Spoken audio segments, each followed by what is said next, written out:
Good morning, everybody. Matt Modi here to give you my favorite NBA player prop picks. Today, we're talking Friday, March 14th. Happy Friday, everybody. Obviously, happy March 14th for all those who celebrate. I'm going to have 3 NBA player prop picks for you guys to lock in for tonight's NBA betting slate. I am playing it a little bit lighter today, even though it is a decently big slate. There were a couple plays that I was looking into that I just couldn't quite sell myself on. A couple plays that I wanted to wait on injury news on, so I decided to go light as opposed to trying to force it. Now, I start the video by saying good morning. I really should start saying bad morning after days like yesterday because it was just absolutely brutal. I ended up giving out 6 plays total on this YouTube channel. We only got one of those plays to cash. It was Luka over the first quarter in his first quarter point prop. The first quarter market continues to be good for us.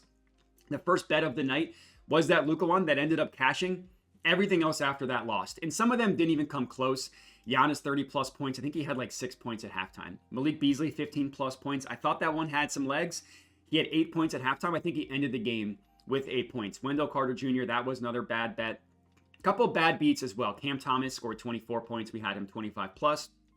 Valanciunas, he was my late ad once Sabonis got ruled out. He had 9 rebounds at halftime, and he didn't play in the second half. This is the second day in a row where we've had a player start the first half and then not play the second half based on a coaching decision. Really tough. Unfortunately, that happens, and you just kind of have to live with it. So yesterday was not good. Was very bad. 1 for 5, so 1 win, 5 losses, down about 4 units yesterday. That now brings our total profit on the year. We're up about 25 units. We're up about 4.5% ROI. It's really frustrating because last week went really well for us. March had started going really well for us, and then really Sunday to yesterday have just been absolutely brutal. Really just hemorrhaging units in that stretch. So let's hope we turn it around. I have a good feeling about the 3 that we have today. We're going to have a good day today. We're going to have a good weekend, and then all is forgiven. So if you have been rocking with me, I do appreciate you. These losing days are not fun for anybody, including myself. So I do appreciate the positivity. And we can get into today's picks. So again, I have 3 for you guys. Props Madness is what I have up on the screen here. Now, the Celtics versus Heat game is one of the games where I wanted to wait on some injury news. I mean, Jason Tatum, Jaylen Brown, questionable. Kristaps Porzingis, questionable. I think even Derek White is questionable. We don't know who the heck's going to play. The Heat are a very tough team to get a read on. That's probably one of the better games of the night, but I don't have a play.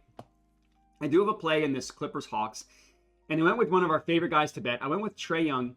I went with him on the assist. So you can get 12 plus at plus 115. Technically, the main line, which Props Madness is pulling it in at 10.5. But you can get 12 plus. Again, that's plus 115 odds. That's the official bet that I took. I really like that. Trae, it's been hit or miss from him on the assist department. Like, if we just look back on the entire season, 61 games. Started off pretty hot, had a pretty brutal stretch, and then he's been pretty hot recently. Like, we look at his last, 15 games or so. Let's call it his last 15 games. 10 of 15, which is really good. Averaging about just under 12 assists in that stretch, which is really good. Averaging, and we need to take out this day right here, March 8th, because tracking data doesn't pull. So it's juicing the numbers, making them look worse than what they are. Over the last, in that same stretch, 10 of his last 14 games, averaging over 20 potential assists in that stretch. So all that stuff looks good. I like the fact that he has cashed it recently, but he did have this game against the Pacers. It was a weird back-to-back where he had 16 and 23, and then he missed it. So he has been hot recently, but he's not like he's just hit it in 5 straight, which that type of hit rate always does kind of scare me off.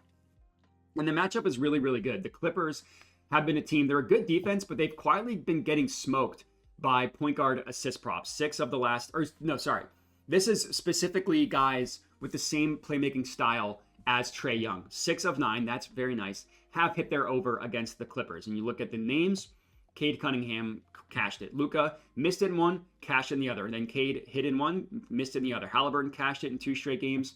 Trae Young, and we're going to get to that, cashed it. And then Fred VanVleet missed it in 1, cashed it in the other. This is on the entire season, just looking at guys similar to Trae Young. We look at by position, we're just looking at the point guard position in general. It's 5 of the last 7 have hit their assist prop over against the Clippers. So it's been a relative recent thing that assist props have been good against the Clippers. And the last time these two teams played, this was back in January, Trae Young had 14 assists. He had 28 potential assists, which is an absolutely insane number. So our first play here, Trae Young, 12 plus assists. I really like this one. Let's hope that Trae comes through for us. That's play number 1. Next up, we're heading over to this Magic versus Wolves game. And the odds on this have kind of been going up. So hopefully by the time you're watching this and able to lock it in, you can still get a decent price. When I woke up, this bet was plus 100. When I bet it, it was minus 108. And now it's moved to minus 115. Obviously, the play here is Anthony Edwards over 24.5 points. I would still take it at minus 115 odds. Hopefully, again, by the time you're watching this, it hasn't even gotten smoked even higher than that. You can also go 26 plus for plus money on Fanatics. That doesn't pull in here, but that's also a good option if you wanted to do that. And I just think this number is way too low. And sometimes that scares me off when I think a number is way too low. You want to find out why. And I do think I know the reason why it's too low. But just to give you guys kind of an idea. So Anthony Edwards played 64 games this year. He's gone over in about 58%, 57.8%. He's averaging 27.2 points per game. So right off the bat, he's averaging 2 full points above what we need him to hit on this entire season. And he hits it at about just below his 58, 60% rate. That's really good. Now, we see that there's been a stretch right here where Anthony Edwards has just been going bananas. So we look at that stretch. We go his last 31 games. It's a 67.7% hit rate, averaging 30.2 points per game in that stretch. So even recently, he's been really good. And we look at his last 10 games. It's 6 of his last 10. And the ones that he missed, you can kind of explain away. It's actually 6 of his last 11, technically. 2 of the misses, the Thunder. The toughest matchup, literally the toughest matchup for his scoring profile in the NBA. 2 misses against the Thunder, 1 cash. This game against the Lakers, he got ejected, played 26 minutes. He scored 18 points. Who knows if he would have hit, but you really can't put anything into that game. Now, he's cashed it in 2 straight. One game he played a little bit limited minutes because they just blew out the Spurs, played 30 minutes. And in this last game, he did cash, and I bet this. So this was one of the rare wins we had this year. And he took 22 shots. That's phenomenal. Played 35 minutes, and they still won by 20. But this is exactly what we're looking at. So right off the bat, this 25 points is just too low. Now, the reason why it's as low as it is because the Magic are a perceived tough matchup. And I say perceived because when you look into it, I actually don't think that they're a tough matchup at all. You hover over the matchup, you see a lot of red. Now, the number one thing you see here is D rank versus DPT. Defensive rank versus his play type, which is the pick and roll ball handler. They're below average, right? 17th. They're not the worst, but that's below average in terms of guarding the pick and roll ball handler. And we just go down via free throws. So on this season, they give up the 7th most points per game at the free throw line. But if you go more recently, and we're looking at the last 10 games here, they actually have been fouling at the 2nd highest rate in the NBA. So this 7th most on the season actually looks a little bit worse. Now, they don't give up anything in transition.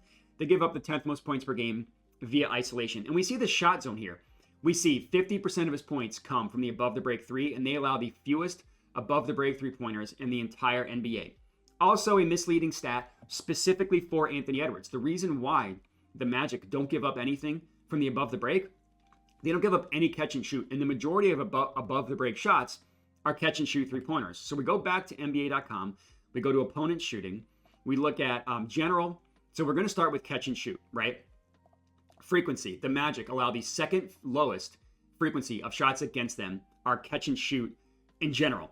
We go to just raw field goal attempts, the fewest. That's why they're literally number 1 in terms of fewest points per game allowed to above the break 3-pointers. But we look at the opposite of that. If you're not catching and shooting, you're pulling up. And we're going to look at the same thing. Frequency, guess who's number 1? The highest frequency of shots against them are pull-up shots. Now, in terms of the raw numbers, they're a little bit lower because they play at such a slow pace.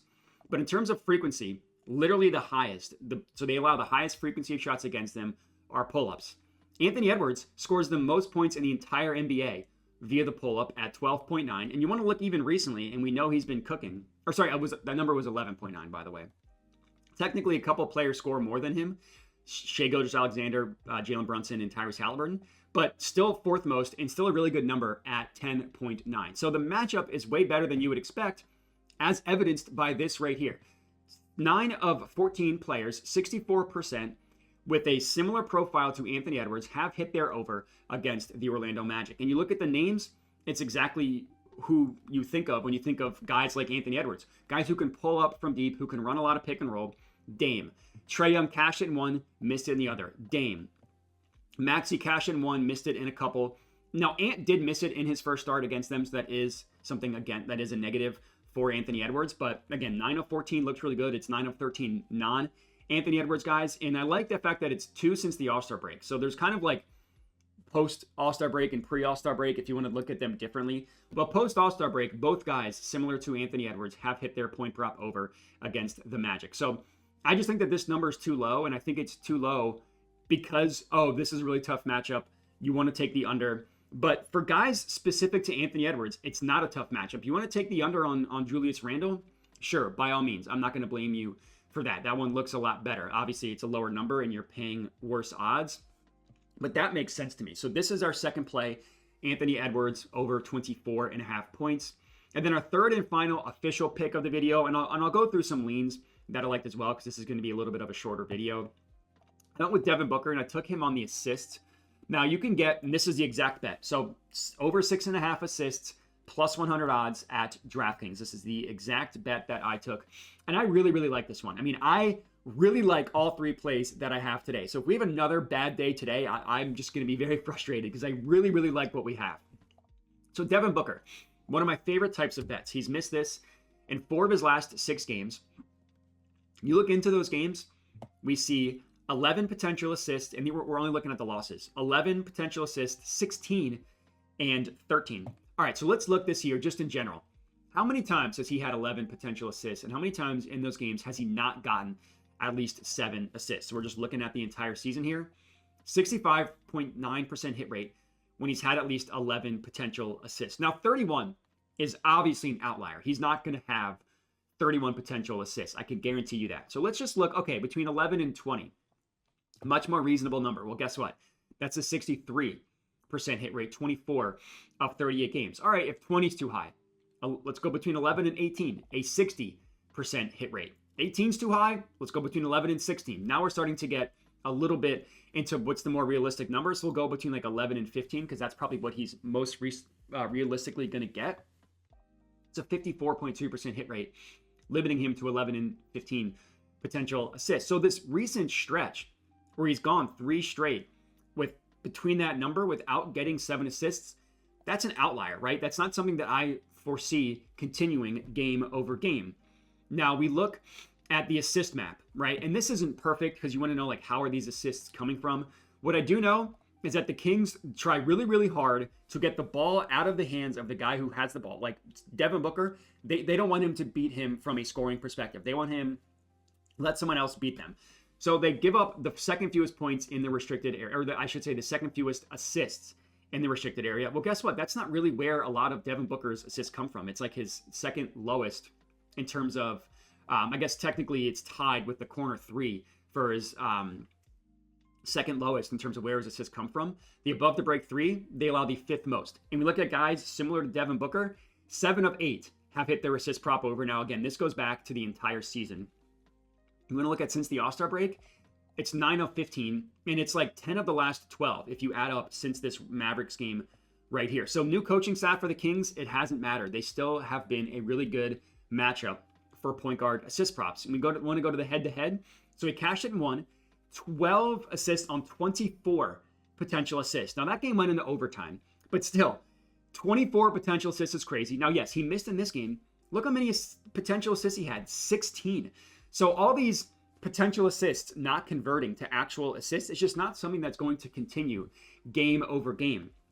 So this Devin Booker one, I really, really like this play. It's honestly like all 3 of them I put a lot into instead of, I feel like, part of the reason why this season hasn't gone as well for me is I've had higher volume of plays, but I haven't dug into them probably as much as I should, if I'm being completely honest with you guys. So it's like, oh, I like this play, I'm going to bet it, instead of like really, really diving into it. So hopefully, I mean, I'm not saying that everything I've done is good and I just have bad luck. That's not the case. So Devin Booker, over 6.5 assists, I really like. In terms of some leans that I looked at, again, I just need to know who's going to play. Tyler Hero has a decent point matchup against the Celtics. Like, you want to target guys, pick and roll ball handlers, guys via isolation. Now, similar players to Hero have not done well against the Celtics, so take that with a grain of salt. Bam historically plays well against the Celtics. Like, his head-to-head this year is only 1 of 2, but last year, literally 8 of 8 in terms of going over 18.5 points against the Celtics. And they kind of play him straight up. Like, they're cool letting Bam get these like 2-point push shots in the non-restricted area of the paint. They have no issues letting him do that. Now, only 2 of 7 guys similar to Bam have hit their over. And from a play type perspective, it's brutal. I mean, 5th fewest, no data here. 2nd fewest, 5th fewest. So that was enough to scare me away. But Bam's been really good recently with Wiggins. He's been really good. And Wiggins is another guy I looked at. He's also been really good with the Heat. Like you look at games with Tyler Hero. He's gone over his 18.5 in 6 of 8 games. And his first quarter, it's also 6 of 8. He missed it once, scoring 5 points. And then last game was not good for Andrew Wiggins. But he's cashed his main point line. He just didn't do it in the first quarter. So I think there's a couple ways you can go in the Celtics Heat game. But with the injuries on the Celtics side, it's just a little bit too scary. This Pacers 76ers one, the best player on the board here is Halliburton and his assist. If you can get over 9.5 at -105 or -113, -115, you can also get, I think, +105 for a double-double. The Sixers defense has been a very, very good matchup for point guard assist props. We look at by position, it's 10 of the last 15, and you just go through the list. It's like guys are smoking the Sixers with assists. I just didn't bet it because, like, so if you look at, let's look a step back. This is the entire season for Tyrese Halliburton. He had 4 games in a row where he had 10 assists.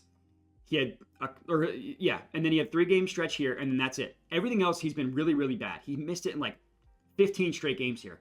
Now he's cashed it in 6 straight, and there's nothing fluky about this 6 straight. His potential assists, 21.7. He's done it in really, really hard matchups, like the Rockets, who allow, I think, the 2nd fewest assists. No, number 1. They allow the fewest assists. Guess what? He had it. The Bucks, generally not an assist team, 10 assists on 19 potentials. Now he has like as easy of a matchup as you can possibly ask for.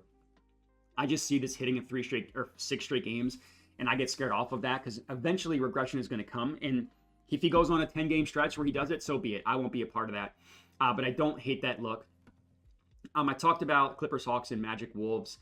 This Cavs Grizzlies game, I honestly liked the under for Ja Morant, but this is one where we need injury news. It's only if Jaren Jackson Jr. plays. Right now he's questionable. He's missed, I think, about a week with a sprained ankle. With Jaren Jackson Jr., Ja's points are much, much lower. It's 35 games, averaging about 20 per game. Without Jaren Jackson Jr., he's cooking. And a lot of that has been recently, but it's 6 straight games going over 23.5. Now, this is being priced like Jaren Jackson Jr. is playing, right? Like, you look at these last 2 games, his over-under in these games was like 27.5. So this is being priced like JJJ is playing. But if he gets ruled out, you're going to get the worst CLV of your life. If he gets ruled in, it's going to stay at this number. So I don't really think there's any value in betting this right now. I also kind of like the under for Jaren Jackson Jr. as well. It's his first game back after a sprained ankle. He's missed about 10 days. And the Cavs, like, they give up a decent amount to the spot up, but they're generally a pretty tough matchup for guys that score a lot in the paint. And we see that's like 65% of where JJJ's points come from. So if he plays limited minutes in a tough matchup, is he really going to score 20 points? Now, it's 3 points below his average, so they're also baking in the fact that he's going to play limited minutes. So I don't really think, again, there's a ton of value there. No touch on this Mavericks-Rockets game. It's just, I don't know what to do with those teams. No touch on the Raptors-Jazz. The Raptors will just decide to not play players in the second half, even if they played well. So it's like, good luck. No touch Lakers-Nuggets. Lakers on the second half of a back-to-back. Bron's out. Luka questionable. The only really other bet that I looked at was Mark Williams, either points, rebounds, or just rebounds in general. The Spurs, since Wemby has gone out, have really been getting smoked by center rebound props. It's 5 of 7, and then 2 straight have missed, but it's like 11 on an over-under 11.5, and 7 on an over-under of 8.5. So it's not like it's really been that bad. Mark Williams, the reason why I'm scared off of that is if you look at his last 10 games, now this game we can take out because they lost by 53, but his last 3 games, without really any reason why, 24 minutes, 29 minutes, and 26. Before then, 31, 34, 31, and then this 25, but again, lost by 36. So Mark Williams, like, even if you put him between 26 and, let's put him between 29 and 30 minutes, because that's probably what he's going to play. He hasn't been terrible from the rebounding perspective. Like, 4 of 10 looks bad, but the matchup is really good. Like, the Spurs allow the 4th most rebounds in general, and as we know, they've been getting smoked by center rebound props. So if we just look at, like, let's take out the bottom 10 teams in terms of like the 10 worst matchups, it's 4 of 7 games to the over. Now you can get a super juiced over 10.5, or you can get a plus money 12 plus. I was just scared off of his limited minutes. Like if he only plays 26, 25, it's going to be a sweat. That's all I'm saying. So that's why I ended up not betting that one. But that's all we got. So it's 3 official bangers for you guys to lock in real quick. I'll go through them. It's Anthony Edwards over 24.5 points, Devin Booker over 6.5 assists, Trae Young 12 plus assists. I did end up putting a quarter unit on a parlay of all 3 of those. The best offered price, I believe, is probably DraftKings for me, because DraftKings doesn't let me bet anything. I actually bet it on Caesars. That's not going to be officially tracked as part of my record, whether it cashes or not, but a lower number with 3 plays. We get all 3 to cash. The universe owes us that. I'd like to have a mini parlay on it. So I did end up doing that. But yeah, that's not going to get tracked. But if you want to tail, you can. But that's all I got. I appreciate you guys for watching. Make sure to like the video, comment, subscribe. I have 2 links in the description of the video that I want you to check out if you want to support the channel. Link to Props Madness, which I just showed you how I use it. I also have a platform where I send all my plays out. If you're interested in getting the plays sent to you early, like before odds change, stuff like that, before the YouTube video comes out. It's called Tails via Odds Shopper, really, really good company. Sign up for that link in the description of the video, $10 a month, so like 2 cups of coffee. If you're not interested in that, no problem, because you can always get everything I'm playing for free on either YouTube and Twitter. Again, thank you guys for watching. I know that there's a lot of ways that you can get picks from guys like me, so I'm always appreciative of the people that choose me. Make sure to bet responsibly and have a good one.